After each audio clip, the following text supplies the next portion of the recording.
अगर बैंक ने आपके अकाउंट से 300, 500, 590 रुपए काट लिया हो और आप सोच रहे हो पैसे तो गए हो, तो रुक जाओ, इस वीडियो को एंड तक देखना। मैं आपको समझाऊंगा एग्जैक्ट प्रोसेस कैसे आपके बैंक आपके चार्जेस को वापस करेगा। देखो, मिडिल क्लास लोगों के लिए बैंक पेनल्टी या किसी भी तरह का चार्ज, बैंक चार्ज, वो सिर्फ चार्ज नहीं होता, एक अमाउंट नहीं होता।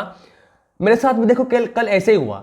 एक भाई है, उसने अपने अकाउंट से पैसे भेजे मेरे अकाउंट में, उसके अकाउंट से पैसे कट गए लेकिन मेरे अकाउंट में पैसे आए नहीं, लेकिन बाद में रिजॉल्व हो गया है। बात कहने का मतलब है कि अकाउंट जो भी चार्जेस है, बैंक चार्जेस, वो सिर्फ चार्ज नहीं है, वो एक फ्रस्ट्रेशन है। हमें लगता है कि बैंक से चढ़ो कौन लड़े, लेकिन पर सच्चाई है बैंक से लड़ना नहीं है। जो भी हम लोग को बैंक प्रोसेस की पता है वो सिर्फ बैंक को फॉलो करवाना है। देखो, बैंक चार्जेस आपका कट गया, बैंक पेनल्टी लग गया, लेकिन समझने वाली ये बात है कि बैंक पेनल्टी कब लगती है। बैंक पेनल्टी तब लगती है जब आप मिनिमम बैलेंस ब्रेक हो गया है। आपका अकाउंट में मिनिमम बैलेंस रखना था आपको, लेकिन ब्रेक हो गया किसी भी रीजन से, या ईएमआई या ईसीएस बाउंस हो गया। ईसीएस मतलब अगर आपको पता नहीं है कमेंट में जरूर बताना, मैं आपको बताऊंगा जरूर।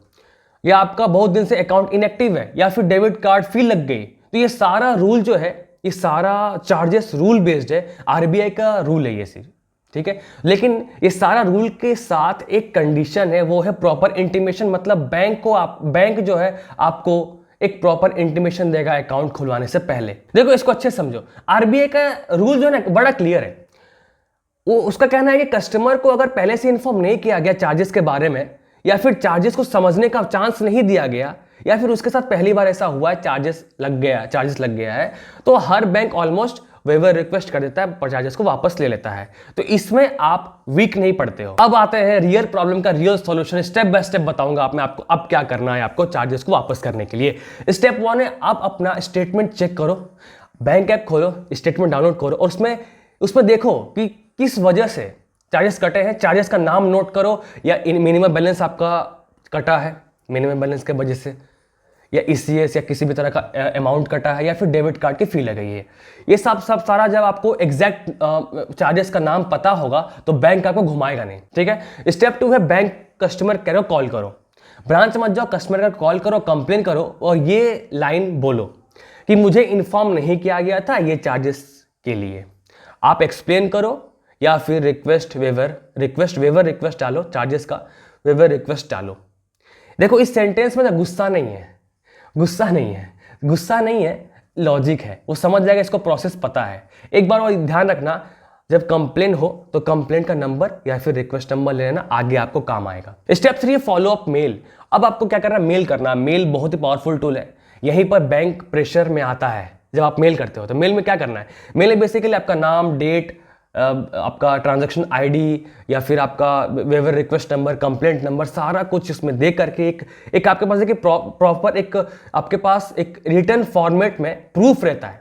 इसलिए बैंक प्रेशर में आता है। अगर बैंक 20 दिन तक 30 दिन तक आपका इशू रिजॉल्व नहीं करता है तो एक मोस्ट पावरफुल टूल है आरबीआई ओमबड्समैन पोर्टल पर जाके कंप्लेन करना। मैं वहीं पर्सनली जाकर कंप्लेन करता हूं। कोई भी इशू होता है तो मैं आपका कंप्लेंट खुद फाइल करूंगा पर्सनली। उसके लिए मैं सिर्फ 99 रुपीज़ लेता हूं, प्रॉफिट के लिए नहीं। हर वीडियो में बोलता हूं प्रॉफिट के लिए नहीं है ये सिर्फ उन लोगों के लिए जिनको जेन्युइन प्रॉब्लम का जेन्युइन सॉल्यूशन चाहिए, ताकि आपका केस रिजेक्ट ना हो, अच्छे से आप फॉर्म भर पाए। तो सिर्फ देखो 99 रुपीज़ ले करके अगर आपका 500-1000 रुपये वापस आता है, it's not a big deal. ये स्मार्ट मूव हो सकता है। Step 4 first time waiver logic. अगर आपके साथ पहली बार ऐसा हुआ है, अगर आपका अकाउंट 1 साल से ज़्यादा पुराना है, रेगुलर इनकम आती है और आपका अकाउंट में पहली बार ये चार्जेस लगे हैं, तो हर बैंक जो है, ऑलमोस्ट हर बैंक वो चार्जेस को वेवर कर देते हैं। पर कस्टमर जब फॉर्मली प्रोफेशनली पूछता है तब, गुस्सा करके नहीं, रूड तरीके से नहीं पूछता है तब। देखो, ज़्यादा पेनल्टी इसलिए लगते हैं क्योंकि हम लोग एक ही बैंक पर डिपेंड करते हैं। कम से कम 2 बैंक अकाउंट होना चाहिए, एक प्राइमरी एक बैकअप में, और 2 क्रेडिट कार्ड भी होना चाहिए, एक फेल हो जाए दूसरा चले। इसलिए मैं 2 bank account 2 credit card recommend करता हूं। अगर आपको अप्लाई करना है, खुलवाना है, तो इस व्हाट्सएप पर मुझे मैसेज कर सकते हो। देखो, ये इसलिए है, ये कोई रिवॉर्ड्स के लिए नहीं है, ये पेनल्टी से बचने के लिए है। अगली बार जब चार्जेस डेबिटेड का एसएमएस आए तो पैनिक मत करना, स्टेटमेंट खोलो, बैंक को कॉल करो, मेल करो, और लास्ट में आरबीआई ओमबड्समैन पोर्टल तो है ही। तो याद रखना, बैंक भगवान नहीं है, आप कस्टमर हो और रूल आपके साइड होते हैं। तो इस वीडियो को शेयर करो, इस चैनल को सब्सक्राइब करो, क्योंकि यही चैनल आपका पैसा, चार्जेस ला सकता है।